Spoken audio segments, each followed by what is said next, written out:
All right, recording is going. Go ahead, Zoe. Great. Thanks so much, Vinny. Just double check I'm unmuted here. Thanks everyone for joining today. It's great to see you all. I know we're all over the place. So for some people, this might be right after the lunch hour if you're here on the West Coast. So hope to keep this engaging so that you're not too sleepy after eating lunch.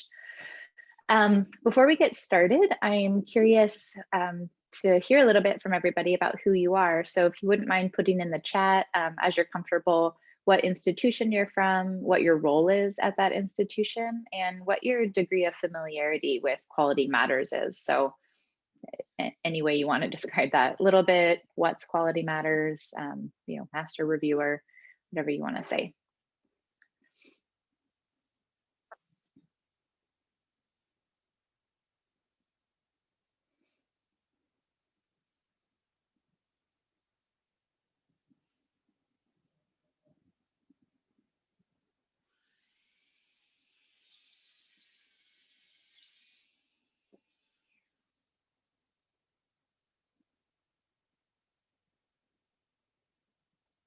Great.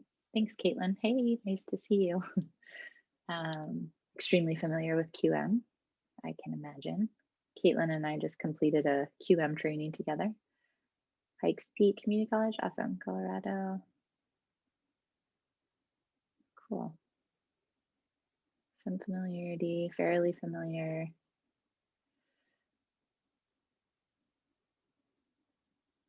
Oh, cool.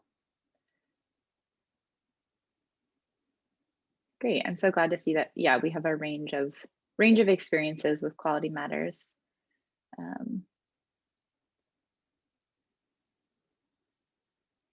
So I'm going to keep an eye on the chat throughout my presentation. If there's at any point, I don't mind interruptions. If you want to unmute yourself, like you've posted something in the chat, I haven't seen it, or you just have a question, feel free to unmute yourself. But there will be a couple of places in the presentation where I stop and purposely ask some questions or open the floor for questions. So just keep that in mind, but definitely feel free to interrupt me. But I've got my chat on one screen and my notes on the other. So if I don't see it right away, that's why. Great. Thanks so much, everybody, for introducing yourself. Great to have you here. So first, I want to do an acknowledgement of the original people of the land. So I want to acknowledge that the land where I and perhaps some of you live and work rests on the land of the Cowlitz, the Multnomah, Cathlamet, Clackamas, Tualatin, Kalapuya, Molalla, bands of the Chinook, and many other tribes who make their homes along the Columbia River. This is a map of Oregon. I'm in Portland, Oregon, and this shows where a lot of the different tribes in Oregon are or were. I also acknowledge the systemic policies of genocide, relocation, and assimilation that have impacted and still impact many Indigenous or Native American families. And as a settler and a guest on this land, I respect the work of Native nations, leaders, and families, and try to make ongoing efforts to center Indigenous knowledge, creativity, resilience, and resistance. And I adapted this from PNCA, and I'm happy to share that link if anybody's interested. So a little bit first about me. I like to talk about my positionality in relation to my subject matter, particularly when I'm talking about anything related to equity. So personally, I'm white, as you might be able to tell on our camera. I'm of Northwestern European background. I'm cisgender and able-bodied, and I'm university educated, and English is my first language. So I come at this topic from that perspective. At any point, if anyone wants to share other perspectives that I'm not picking up on, obviously not obligated, but I'm definitely open to hearing any of that. So thank you in advance. Professionally, I am a faculty development specialist and an instructor at Oregon Health and Science University. We are a teaching hospital that has a university attached where we have a wide range of programs available. I primarily work with the School of Nursing, developing their online courses. And as an instructor, I work in an online master's program, which is called Food Systems in Society and is housed in the Department of Nutrition. I am a Quality Matters peer reviewer, a master reviewer, and along with Caitlin, who's also here, just finished the APP QMR workshop facilitator training. I've been developing and teaching online courses since 2013, and I'm an OHSU search advocate in training. I just finished the training today, actually. It's been a busy few weeks of trainings. And this is a program where OHSU is piloting a large group of people to become search advocates, so we can participate in any part of the hiring process, from developing position descriptions and job listings all the way through interviewing, and to try to mitigate bias and ensure equity in all parts of the hiring process. So a little bit about terms. So in my title, obviously, I use the term equity, and I'll be discussing that throughout this presentation. I define this broadly as equity in education. I define broadly as learners receiving the resources they need to graduate and to be successful, based on how the learner defines success and/or based on what the institution has promised learners will be prepared to do. So at an institution like OHSU, where most of the degrees are, I guess what you call technical degrees, they translate directly into a profession. Someone getting a nursing degree will very likely become a nurse. It's really important that what the university promises this person will be able to do is in fact how they build their curriculum and build their courses to help ensure that. So I loosely adapted this definition from the Center for Public Education. I won't be explicitly naming diversity, inclusion, or justice as much, but I like this image because I like thinking about how they're on this continuum. I don't imagine that it's a continuum in terms of step 1, diversity, step 2, equity. I imagine this more as sort of a circle or a recursive process. But I just want to acknowledge the use of the term equity, because the use and sometimes abuse of all of these terms is sort of ever evolving. And I try to be as cognizant as I can about the various associations and implications with these terms. For some people, they can be very empowering, and for some people, they can be another form of exclusion. So I like to just acknowledge that up front. So a little bit about what we're going to talk about today. First, I'm going to discuss some context. So what kind of got me thinking about the relationship between Quality Matters and using it as a tool to promote conversations around equity. I'm going to talk about why us and why not us. And when I say us, I'm primarily speaking from the perspective of as an instructional designer who works with faculty to develop curriculum, develop online courses, but I'm also an instructor. So I sort of move back and forth between those perspectives. We'll have a little spot to ask some questions, and I've got a couple of discussion questions. I'd love to hear some feedback from the group.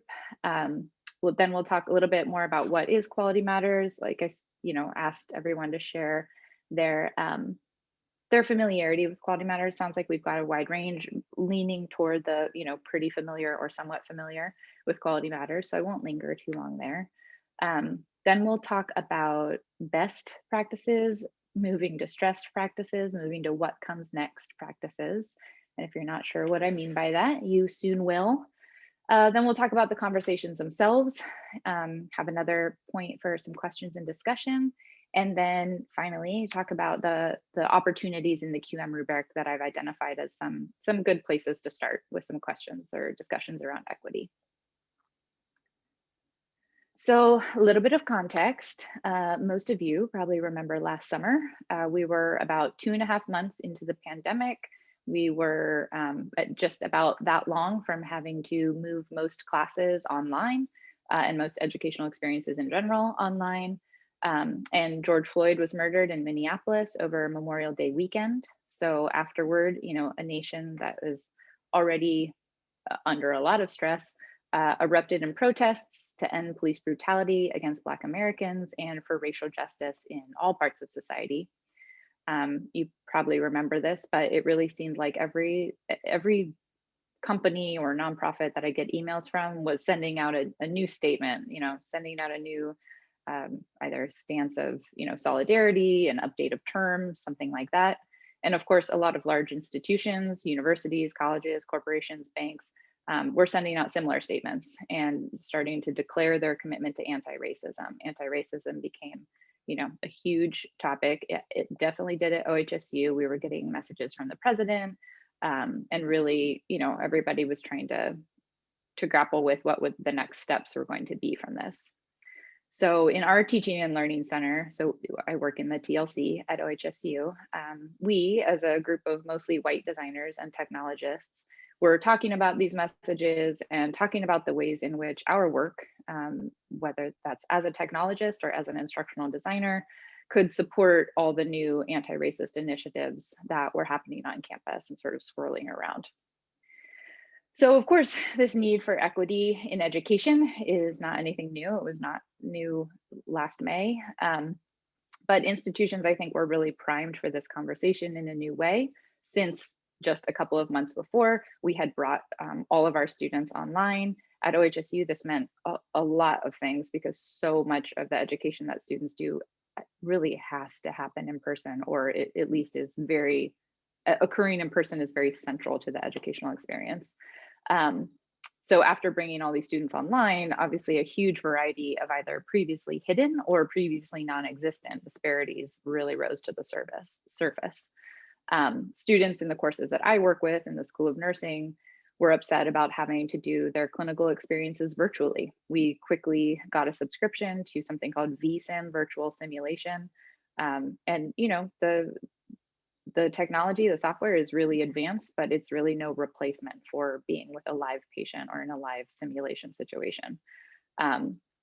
The students were doubtful their instructors were able to provide the same caliber of education online, partly because a lot of instructors had never taught online. They weren't prepared for that. And then of course, they were also dealing with all the worries about the pandemic, how discombobulating it was for everyone in their household to suddenly be spending all day together every day. And the fear that they were spending the same amount of tuition money for a drastically different education, an education that is meant to prepare them to work in very real situations with very real humans. So in response to COVID and in response then to the BLM movements or protests, our TLC really upped our offerings. So we increased our offerings that related to developing and teaching online courses. This included everything from LMS skill building. We use Sakai at OHSU to maximizing synchronous screen time. Our university still does a lot of synchronous sessions with students. We talked about standardizing the course experience. We talked about, we have some people who do a lot of training around equity and how to ensure that you're providing an equitable experience online. So just in general, we have just significantly increased the number and the frequency of the trainings that we provide. We've also increased the number of asynchronous materials we provide. So as we were, emergency moving online, we were looking at what do we already have that we can start distributing to people, and then starting to identify some gaps. What do we need? And in this process, we realized that we have a lot of materials that explain how to use the technical side of our tools, but not really a lot of materials that do much to explain how and why and when you might use a particular tool, for what purposes, for what effects, or to what end you might use these different tools for an online educational environment. So that's led to a current in-progress project of revamping our LMS tool how-tos, which are always available through the LMS, to include more about the why, why, when, how you would use these tools, but also about the equity issues that arise within various tools and course components.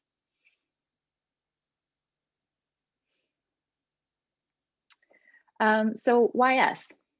Well, instructional designers have really multifaceted roles, and particularly at OHSU in the past year, our roles have changed a lot. We do everything from tech support, which we always did, to curriculum development, which again, we always did, to learning objectives. And now we're moving farther and farther into being a Quality Matters institution. Before, Quality Matters at OHSU has mostly been, or historically, it's mostly been relegated to the School of Nursing, because they took it upon themselves to move forward with that. And now it's starting to move campus-wide. And so we're being asked to, take on a lot more work and to interface with a lot more programs and a lot of other faculty that we previously haven't developed those sorts of close relationships with. There were also quite a few LMS template standardization projects in the beginning stages that were fast-tracked really quickly once the pandemic started, partly because for the first time, School of Nursing faculty were working across campuses. There's 5 School of Nursing campuses throughout Oregon. And there was no way that each designer could bring all of our own course portfolio courses online. So we started finding common courses and doing statewide versions of them. But this was the first time that faculty from different campuses had ever worked together. So they started to realize, oh, we're using different textbooks. Oh, we're teaching material in different orders. Oh, our skills lab is covering these skills in this course, but these skills in this course. So the move towards standardization really ramped up. OHSU, like a lot of institutions, is also focusing more and more on addressing all vectors of equity within educational environments. And, again, this is motivated or pushed more quickly along by COVID and by Black Lives Matter. And so I see this putting instructional designers in a really unique position to promote equity, to be the people who can have some of these conversations with faculty as we're transitioning into away from stressed practices, which we'll talk about in a little bit, into, what's next? Like, what are the next steps that we're taking here? So why not us? Social justice has historically been a blind spot in the field of instructional design and technology. And this is in an article from Bradshaw from 2018. I found it interesting that in a couple of recent articles, there's really no mention of equity or diversity as being part of this, quote, valuable knowledge that instructional designers can bring to a course development project. So that quote being from this article, Importance of Instructional Designers in Online Higher Education. And then in another article from 2020, Instructional Design Leadership and Management Competencies, Job Description Analysis. There were, it was really common to see under instructional design and related areas, educational theories or pedagogies, but then in areas of job descriptions for instructional designers that discuss diversity, this was a really common requirement, but it really only related to working with other people. So being able to, develop relationships and work easily with a wide range of people, a diverse group of people, but not really so much about how to inform the course development process with an equity lens or an equity mindset. And looking at these made me curious to go back to my own job, which I've been in since the end of 2018, and to see what my job posting mentioned about diversity. And the only thing that's there is, direct experience working with a diverse faculty, staff, and student body. So again, that doesn't really speak to, the need or the importance of having an instructional designer be somebody that can have these conversations with faculty or, with other people they're working with. So I include this quote from the Bradshaw article that mentioned social justice being a blind spot, and I'll read it out loud. Engaging in praxis in the context of our field requires critical self-examination. We must explore how we can individually and collectively reconcile and integrate the struggles for critical consciousness and education with the primary purposes and responsibilities of our field. So I include this quote because I think it really shows this conscious effort that we need to make in order to bring equity to the forefront of the work that we do. So I want to stop there and see if people have any thoughts or questions so far. You can put them in the chat, you can unmute yourself. I'm curious, what changes did your unit or institution make in response to the inequities revealed by COVID and the protests for racial justice in 2020? What have your experiences been with social justice and instructional design? And then this question, which I don't expect will come up with an answer for today, but it's a pretty profound question that Bradshaw asks, which is, how can our designs disrupt systems of oppression? So we'll just have a few minutes for questions or comments if anybody has any.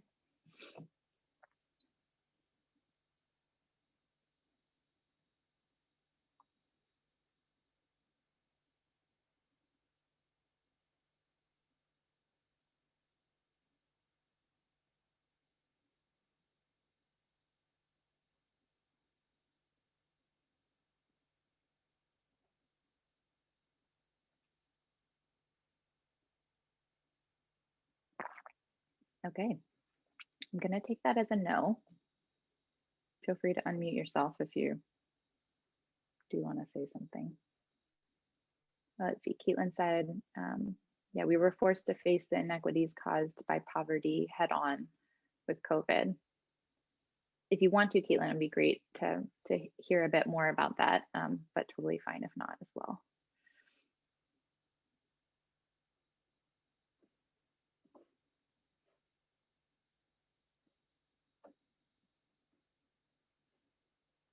Yeah, Sheena, I do. I have a references slide at the end. I can definitely share that with you. Oh yeah, so Caitlin said we had to get creative with our technology access in rural areas. Yeah, absolutely. That was something that I think a lot of schools had to deal with, and yeah, we definitely did too. Particularly, yeah, since we have campuses all across Oregon. Isla says we are a native serving non-tribal college, and our administration is very aware of the inequities posed by issues of access. Yeah, yeah, all the questions of access just were so exacerbated once the pandemic started. Oh, that's okay, Caitlin. No problem. This is Vinny. At our institution at Ames, we had a lot of faculty that have never even taught online or even used technology. So we hosted a series of Zoom drop-in sessions so that they could come and get personalized support. And so that seemed to help the ones that would come. But we had, because we've got a wide variety of, our, we've got nursing, you've got arts and sciences, but then we've got a lot of our hands-on courses, and some faculty just prefer to be in person. And so it was a challenge, I think, for some of them at first, because some of them hardly even used a computer before. So it was definitely a challenge in itself. For sure. Yeah. Thank you for sharing that. Okay, great. Well, thank you. So now we'll move on to talk a little bit about quality matters. I'm not here to debate the merits of quality matters as a tool. It's something that OHSU uses, and as I mentioned earlier, is moving more and more toward using on a campus-wide basis. It's the framework that they've chosen to go to, but it is one of many ways of approaching, best practices in online and hybrid education. I know that other institutions use other frameworks or other ways of looking at this. So I'm talking about quality matters as one tool. It's the tool that I'm the most familiar with. And it has a lot of strengths and a lot of ways that it already addresses equity. But this is sort of a way of thinking about taking it another step further. So Quality Matters, just in case you're not familiar, is an organization that aims to promote and improve the quality of online education and student learning. That's from their About page. And there's sort of a few different ways that, or a few different aspects that I wanted to highlight. So Quality Matters says they're about design and not delivery. So course design, but not how somebody teaches that course. Some of the things I'll talk about today do veer into the delivery side. Quality Matters is a faculty-driven peer review process. So, a lot of people say it's by faculty and for faculty. So this leads to it being diagnostic and collegial. It's, part of a continuous learning process about how to improve. And Quality Matters has a few standards. I'll talk about those in a second, but they like to say that there's many ways to meet each standard. So this means that, while they are standards, they are not super prescriptive, and that people can interpret them and well, I should say can employ them in different ways in their courses depending on what works for their topic or for their student population. So the Quality Matters rubric has 8 general standards, and this is the rubric that is used to assess courses, put them through the review process, and determine whether they can be Quality Matters certified. Within those 8 general standards, there are 42 specific review standards, and these are the 8 areas that the standards cover. So course overview and introduction, learning objectives, assessment and measurement, instructional materials, learning activities and learner interaction, course technology, learner support, and accessibility and usability. I'm mostly focusing on the first 6. I won't go through each of the 6, but in the recommendations or the suggestions that I make later. These are the main 6 that I cover, mostly because number 7 and number 8 already really address a lot of equity issues in them. And yeah, I didn't see as much opportunity to sort of take those to the next step. So again, I'm talking about the QM rubric as one possible framework for discussing equitable course design and development. As I've said, it already does a lot to address equity in course design. So I'm just looking at how we can take those conversations a little bit further. And when I'm talking about those conversations, I'm imagining that those happen between course designers and faculty, which is usually where I'm having those conversations, but they could also happen among faculty members themselves, in faculty self-reviews, which is a tool that Quality Matters offers. So now I want to talk a little bit about best practices versus stressed practices versus what comes next. So Quality Matters is seen by many of the faculty I work with as best practice.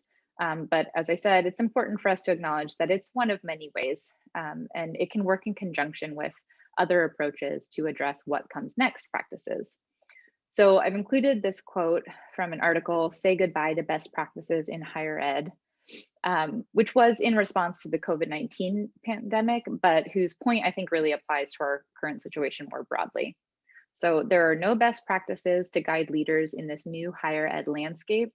To be successful, higher education leaders will need to transition from the current stressed practices to what comes next decision making.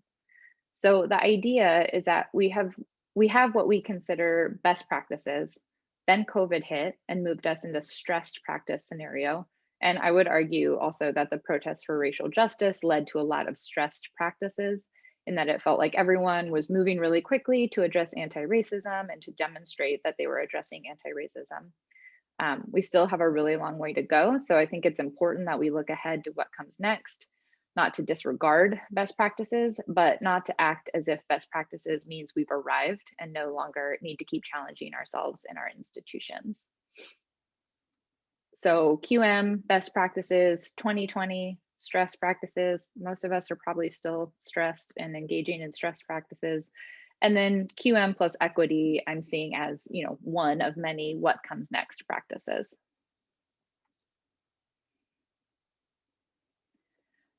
So now moving on to the conversations themselves, I'm just keeping an eye on the time here. So one thing to think about is that equity requires collective effort. So I'm going to read this quote from an article from Faculty Focus called Finding Our Way to Equity. If we want to find our way to equity, we need to understand that achieving equity is the result of ongoing praxis. It's not one person or one committee that champions equity or has the knowledge.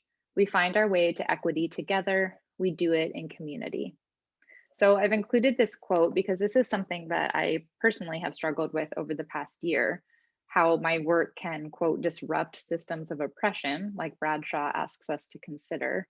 And sometimes it really feels like I'm not qualified to discuss equity or to try and train anyone how to develop more equitable courses. But I am trying to remember, like Surveys says here, that it's not one person or one committee that champions equity or has the knowledge. So we need to do it together. We need to all be involved, and that includes instructional designers, even if we historically have not been seen by others or seen ourselves as part of these efforts. So when discussing quality matters and equity with faculty, it's important to remember that not everyone is ready for everything. So we like to talk in our TLC about +1 thinking. This comes from a resource about universal design for learning when faculty are getting overwhelmed with thinking about all the requirements for accessibility. And thinking like just change one thing at a time. But I think this is also a great way to think about having these conversations around equity with faculty.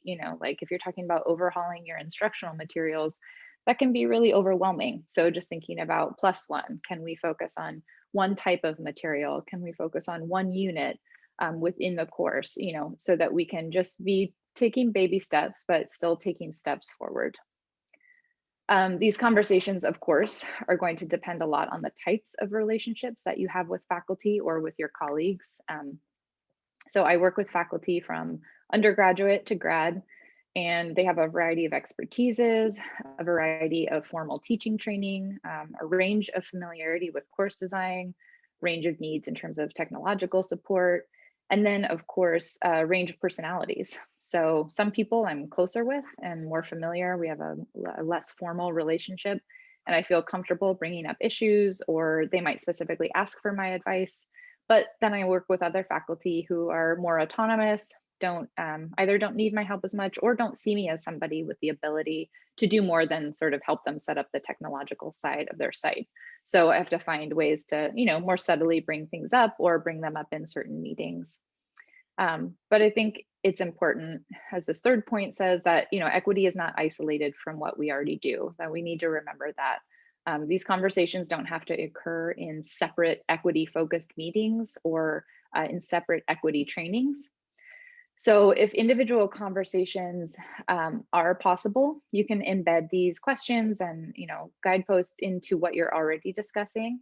And if those sorts of individual conversations are not possible, then it can be great to look for ways to embed them in your already existing faculty resources. So like I mentioned earlier, we're starting to work on our LMS how-tos that are always available online, and looking for ways that we can start to embed, equity considerations and also, pedagogical considerations into those tools themselves. Okay, so I just want to see if anybody has any questions again before I sort of dive into some pretty text heavy slides and talk about the different parts of the QM rubric. Curious if you've already started having some conversations like this with faculty about equity in course design and how they're going. And then how does the idea of moving beyond best to what comes next practices resonate with you, or resonate with what you see your institution or your unit doing already? And you can put in the chat or feel free to unmute yourself.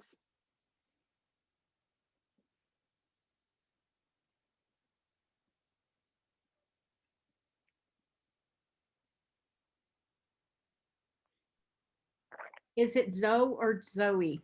It's Zoe.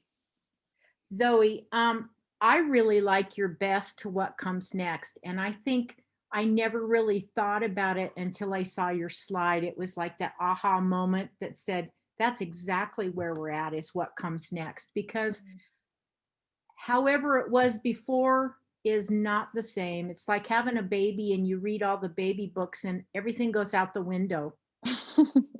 So that was really the aha moment for me, is to just think about that, what comes next. Yeah, great. Thank you so much. Who was that? What's your name? Jacqueline Tomerly.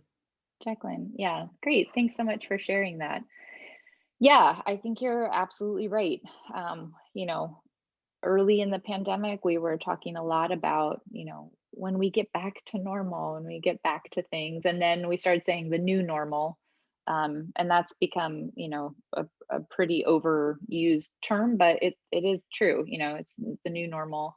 But now we have to get to new best practices. And I think that the extreme upset of our systems this past year has really shown us that best practices actually isn't even where we want to land. We want to be in a mindset where we're constantly thinking about how are we going to be able to adapt this should something else happen, or should we realize something else. So yeah, thank you for sharing that. I also think we are at a situation where it forced us in higher ed, really pre-K 16, to do things we never thought was possible. But in that sense too, we've also changed the expectations that our students now have. And I think we have to keep that in mind, is that going back to normal is no longer, it's no longer justified really for them.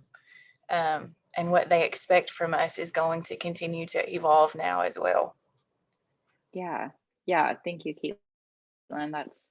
That's such a good point. And yeah, something we've seen a lot with our students, and right now we're there's some surveys. I think it's already gone out, and now we're sort of collating the data. But yeah, asking students, what elements from this past year do you want to continue? Do you want to keep happening in your classes? So whether that's more recorded lectures, or the ability to attend a class virtually, or whatever it is, probably a lot of changes to exams and things like that. You're right. Yeah, students are definitely, yeah, some of the things they want to change. They want to go back to clinical. They want to, go back to some of the way things were before. But yeah, they're going to want to hang on to some things. Sheena asked a question. Can you give an example of equity consideration that you have incorporated in course design besides the considerations related to disabilities or access? I absolutely can, Sheena, and I'm just about to move there in the presentation. So I will point out some of the ones that I have engaged with myself with faculty. Yeah, because there's, like you said, a lot of our discussions around equity so far in course design, at least in my experience, have been around accessibility, which is awesome. And I think that, something really great that came out of the emergency shift to online is that we were seeing a lot more conversations around student experience, and how students are experiencing the course, and suddenly like, whoa, we got to make sure everybody can access this information equally, which is really great. But there's a lot of other things to consider as well beyond that. So yeah, thank you for that question. Okay, so some opportunities to discuss equity in the QM rubric. So I've used 3 of the 4 pedagogies from this article, From Inclusion to Equity, Pedagogies that Close Achievement Gaps, just published last year on Faculty Focus, to influence the various elements of the QM rubric that I see can be taken a step further to address equity in the course development process. So making every student feel that they belong, expecting every student to succeed, and making processes transparent. The Mulnix also has think of your students as partners. Oops, I should say partners, but that was more content oriented. And so I focused just on these first 3. So making every student feel that they can belong, in terms of prerequisites, thinking about what assumptions are made in the course about learners' prior knowledge and experiences. How can we ensure that these assumptions are not barriers to any student success in the course? And these are reflected in the specific review standards 1.7 and 2.5, which deal with both course introduction and overview, and then also with learning objectives and establishing prerequisites. So even if students have had to take similar courses prior to, or a particular courses, specific courses prior to attending a class or taking a class, it's important to remember, particularly in introductory level classes, that students have had really different educational experiences, really different educational paths, and that we want to make sure that our assumptions that we're making about learners' prior knowledge and experiences are not barriers to their success in the course, and that we're providing whatever additional tools we need to make sure that everybody's starting at the same place. In terms of assessments, and making every student feel that they belong, thinking about, can assessments allow learners to choose their own topic and or medium? So this is reflected in the specific review standard 3.4, which talks about having a variety of assessments, but is there also a variety of topics that students can choose from, or choose their own, or can they choose a medium? Can it be a written medium versus a multimedia medium? We know that learning styles are debunked, but there are still learning preferences. There are still technologies that students are more or less familiar with, or are more or less excited to try. So thinking about that, how can we highlight that their preferences, that learners' preferences are valued and have a place in the course? Continuing with making every student feel that they belong, instructional materials are a really rich area for addressing equity and for making students feel that they belong. So do materials use inclusive language? OHSU just came out with an inclusive language guide. So that can be really helpful if your institution has something like that to, if you're not sure what that means, or if you're not sure how to check for that, a really good way to guide through that analysis. Do materials address current issues within the field or the profession? You know, it's really important to get foundational knowledge, but as training future professionals, it's important for them to be up to date on, you know, what's going on so that they can feel like they are becoming a member of that field and not, you know, perpetually a student. Do materials use images that represent a variety of races or ethnicities, genders, abilities, classes, religions, power dynamics? I bring up power dynamics because whenever I look for images in our, you know, our stock photo software to put in courses, I am amazed how hard it is to find an image of a Black doctor with a white patient. It is all white doctors, and everybody's always smiling at the hospitals too, which just seems unrealistic. Even like emergency workers are, everybody's smiling. But that aside, I think, you know, demonstrating that there are different power dynamics in terms of abilities, in terms of genders, classes, races, and ethnicities. So that can be really important to think about. Do materials represent authors from a variety of perspectives and backgrounds, including linguistic backgrounds? So doesn't mean you have to have materials in different languages, but it's important that some materials do, you know, come from people for whom English might not be their first language. And then when materials don't do some of those things, how can we explicitly address the homogeneity or the lack of representation or diversity in our materials? And all of this instructional materials comes from specific review standard 4.4 and 4.5, which talk about having a variety of materials in terms of form, but not necessarily in terms of the content or the types of materials that they have. And for learning activities, thinking about how can learning activities invite learners to think critically about current issues in the discipline, not just asking them to have to engage in active learning, which is what SRS 5.2 addresses, but how can they really be thinking critically about issues, current issues within the discipline? So I've had, as to Sheena's question, I've had some luck with people in the instructional materials component in having people think through, yeah, why do all my sources come from, you know, this one place, or resources come from this one particular perspective? And, you know, maybe some of those texts are foundational to the discipline and it's really important that students have read them. But then it's important to address that and to say, you know, while this might be a limited perspective, every job interview you go on from here to the end of, you know, whenever, everyone's going to have read this. So it's important that we read it, even though we can acknowledge, you know, X, Y, or Z about it. Expecting every student to succeed. So Molnix encourages us to do the kind of deep self-reflection that roots out the ways your own beliefs and behaviors can undermine student success. So one way that this shows up is in assessments, which is in SRS 3 in general, but 3.2 and 3.3 specifically. So do grading policies consider the various home or life situations of learners? Are there elements of grading criteria that may favor learners from certain backgrounds? So I'm thinking in particular, as coming from a writing instructor background, grading rubrics that score grammar and mechanics. Does grammar and mechanics have to be included on every single written assignment? Because we know online students are writing way more than they often do in a face-to-face class, particularly in non-writing classes. And so are there sometimes when it's okay for it to be less formal and sometimes when it does make sense for it to be formal? In terms of course technology, how can course technology requirements avoid the digital native assumption?